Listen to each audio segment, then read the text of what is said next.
Today I'm going to give an intro to CSP. CSP stands for Content Security Policy, which is a browser feature that provides an additional layer of security for the client. Before we dive into CSP, let me give you a little backstory. Now you should be familiar with SQL injection, command injection, and XSS. We know to prevent SQL injections, we prepare statements. Or for command injection, you need to be familiar with spawning child processes or sub-processes in your language. And for XSS, you just need to encode your output. It turns out, for XSS prevention, things can get a little more complicated. Applications generally have complex requirements where a one-size-fits-all solution does not always work. Certain contexts require special handling of output, which is where things start to break down quickly. So there are a number of client-side attacks that you should be aware of. There's XSS, there's XFS, there's clickjacking, there's exfiltration via CSS, AJAX, WebSockets, and then you have browser plugins such as Flash, PDF embedding with videos and applets. And looking at the data for bug bounty programs, you can see XSS is the biggest slice of the pie in every industry. So clearly, browser-side attacks are pervasive. Let's take a high-level look at a couple of generic attack patterns. An attacker can craft an XSS that can exfiltrate data to somewhere they own. That could be customer data, application data, passwords, who knows? An attacker can also use an XSS to abuse the logic of the application to perform actions that are beneficial to themselves or harmful for the host as well as others. To mitigate and detect these sorts of XSS, we have some options. We could log every client-side interaction, so every button that's clicked, every page that's navigated in your single-page application, we can log. You could dynamically load scripts and verify the hashes of all the assets. You could not interact with other services.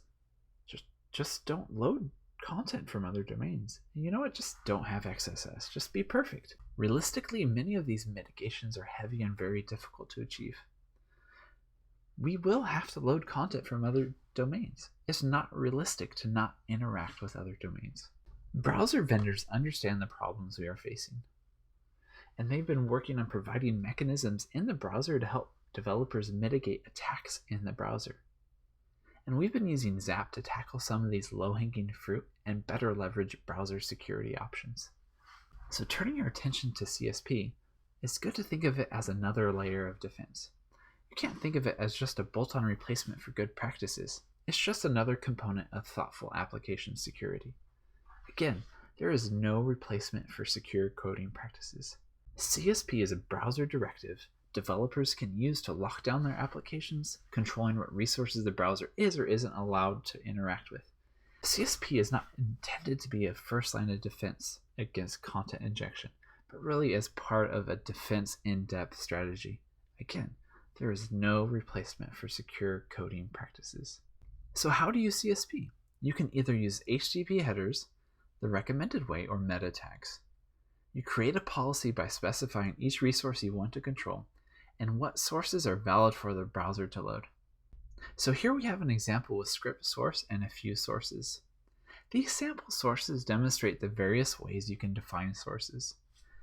You can specify hosts without protocol, hosts with protocols, wildcards, and a few other options. If you look down here at the bottom, there's a sample policy controlling a few different resources.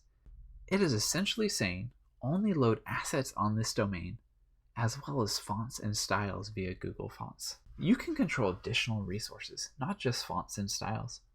Here is the list of directives and resources you can control using the current spec of CSP. There are many additional directives in the works, and you could check them out here. Let's look at an example application and see how CSP can be used to mitigate risk from client-side attacks. Let's pretend in your application, an attacker could add their own CSS. Maybe there is some basic theming of something. They could craft CSS and a custom font to try to steal passwords. Abusing font face, an attacker can have CSS load a URL for each character in the font, passing the character to the attacker's host. Targeting password fields, they could steal some users' passwords. They would also need to use the same pattern to get the username, but this could be very dangerous and would not show up in the server logs. If we apply a simple CSP policy to this situation, limiting domains that fonts and styles load from, suddenly that attack becomes useless. The attacker would have to compromise the domain specified in the policy. They can no longer use CSS to exfiltrate data. Now we could just apply some server-side CSS parsing to ensure user styles don't call to external domains, which would be a good idea. But getting that 100% right is a non-trivial task, and all it takes is a new CSS directive to add a new opportunity for attackers. Now let's be realistic. For most of our application's use cases, that example does not fit. Of course we don't have users creating their own CSS, but if edgy CSS data exfiltration can be mitigated with CSP, it can also probably help you mitigate other more common and simpler attacks. So we can have more examples, and I could create slides for days about CSP. And there already are tons of resources about CSP that we could check out. But we don't get bored with that.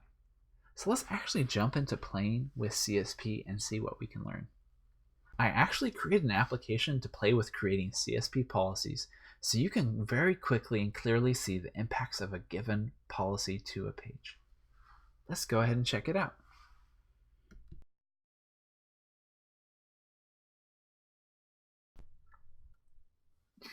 Let's go ahead and check out the app to learn CSP. At the top portion of the page, to the left, you'll see some of the CSP directives touched on earlier.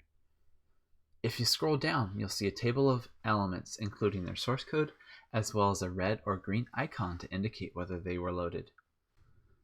Currently, there is a CSP applied to this site, and you could observe how it is affecting the elements on this page. If you scroll down a bit, you can see these fonts aren't loading. We are including Font Awesome and a couple of other fonts from Google Fonts, but the styles are not updated. Down further, you can see this local iframe isn't loaded. You can also see images from other domains, such as this one from Shields.io, aren't loading, while local images are. You can also see these images using data URI and blob URIs are not loading. If you scroll down starting at the Stripe button, you can see JavaScript from other domains appears to load.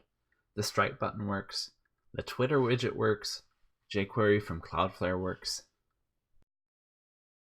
Let's go back to the top of the page and check out the details of the CSP. Looking at style source, we can see no external sources are specified. Only self and nonce styles are allowed. And sure enough, below, none of the elements whose styles were from external domains loaded, only some of the local styles. As a result, the font faces for Font Awesome and Google Fonts did not load. However, for script source, we did load scripts from JS Deliver, Cloudflare, Stripe, and Twitter. A quick aside, you'll notice the nonce prefix. With nonce in the sources, you're able to allow blocks of an inline style or script only if they have the nonce attribute tag. If we scroll back up to the top, on the right side there's a link that says report only. Click that. After the page loads, we'll notice suddenly a lot more of the elements have changed their appearance or content. We now are seeing the page without a CSP applied. If we go to our browser's console, we'll see a slew of errors and related content that CSP would normally block. We went ahead and switched CSP to report mode only, and so it reports all the CSP errors, but doesn't actually block them. I'm going to go ahead and switch back to Enforce CSP mode. Let's go ahead and use the controls to tinker with the policy. I'm going to remove everything except style source and script source. Let's look at what was loaded. If you look carefully, you'll notice all inline JavaScript or styles that did not have nonces did not load. Now let's go ahead and set style source to blank and see what happens. We can now see the page has lost all of its style. Thinking back to the structure of CSP policies, we are saying that there is no source for style that is valid. As a result, no styles were loaded and applied. So playing with these controls, we can quickly interact with CSP and understand how our policies affect this page. There's a smorgasbord of elements to play with and help us understand what we are doing. Let's go to the top now and click the exercise link. The exercise page is similar, but here we have much less elements. We have a set of goals for allowing or blocking elements we need to complete. Currently, there are a couple exercises that have a mix of different elements that you need to block or allow with a policy. I'm going to leave off here. We've introduced CSP, but to actually learn it, slides won't do the trick. You need to play with making a policy. So go ahead and try out this exercise and learn CSP for yourself.